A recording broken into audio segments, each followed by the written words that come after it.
funny how something as small as a mailbox can spark a war. One hot afternoon, I moved my ranch mailbox 3 feet down the line, closer to the road so the delivery truck wouldn't keep tearing up the ditch when it pulled in. 3 feet. That was all. By sundown, HOA Karen was on my porch, clipboard in hand, eyes blazing. "You can't do this," she snapped. "That mailbox was perfectly fine where it was. You're in violation of HOA Code Section 12.4. I leaned against the post, wiping sweat from my brow. "Karen, this isn't your subdivision. This is my ranch. I moved my mailbox 3 feet so deliveries don't wreck my ditch." She gasped like I'd confessed to arson. "You can't just move a mailbox wherever you want. It disrupts the neighborhood aesthetic. And besides, it's illegal." "Illegal?" I chuckled. "The county doesn't care where my box is, as long as it's accessible to postal service. That's the law. HOA rules don't apply here." But Karen wasn't letting up. She marched off, phone already in hand. I could hear her shrill voice echoing, "Yes, 911? He's tampering with federal property. He's committing a crime right now." Sure enough, a patrol car and a postal inspector showed up the next morning. Karen was practically bouncing on her heels. "Officers, there he is. Arrest him. He's moved his mailbox illegally." The inspector walked over, tape measure in hand, and took a few quick measurements. He scratched his chin, then turned to me. "Looks fine to me. Proper height, correct distance from the curb, nothing blocking it. No violation here." Karen's jaw dropped. "No violation? He moved it without approval." The inspector raised an eyebrow. "Approval from who?" "The HOA," she screeched. He chuckled. "Lady, HOAs don't regulate federal mailboxes. That's between the homeowner and the postal service.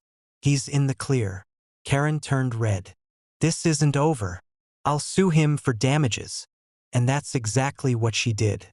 A week later, I received notice that she and the HOA were filing a property lawsuit, claiming my mailbox's new location obstructed neighborhood harmony and lowered property values. Now, I'm no stranger to legal fights, so I gathered every document I could.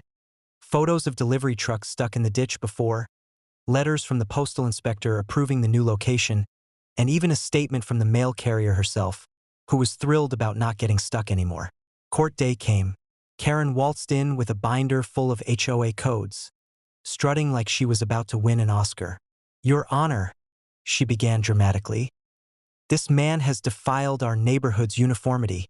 He's destroyed the beauty of our community with his selfish mailbox stunt." The judge barely glanced at her binder.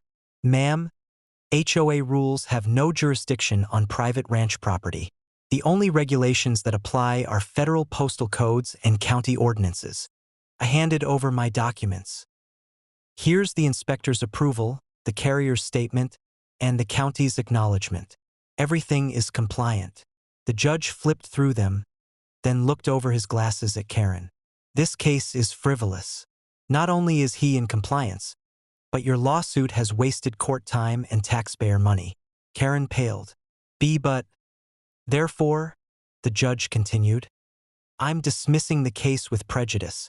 Furthermore, the HOA is responsible for covering the defendant's legal fees, totaling $14,200. The gavel cracked. Case closed. Karen's scream echoed through the courtroom, but it didn't change a thing. She stormed out, while I shook hands with my lawyer and walked free. Back at the ranch, I leaned on my new mailbox, the sunlight glinting off the fresh paint. It stood tall, proud, and 3 feet from where it used to be, exactly where I wanted it.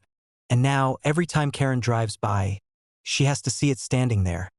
A reminder that her little war over 3 feet cost her HOA over 14 grand. Sometimes, the smallest move makes the biggest statement.